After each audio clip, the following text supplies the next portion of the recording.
Welcome, today I'm with Jabra Active 75T and I'll show you how you can move these earphones to the pairing mode manually. So we have to remove both earbuds from the case, and next, right here and right here we can find buttons.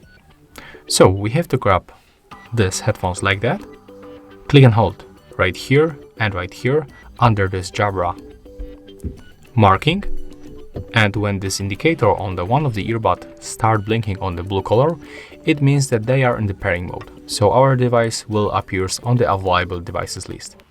So take a look right now, click and hold under the Jabra marking, right now both at the same time for a few seconds.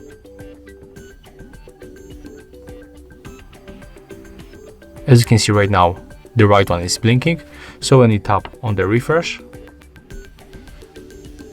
as you can see, we are able to connect them, so just tap on them,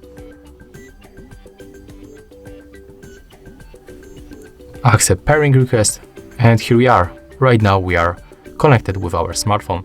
So that's how we can move Jabra Elite Active 75T to the pairing mode manually. If you find this video helpful, remember to leave a like, comment and subscribe.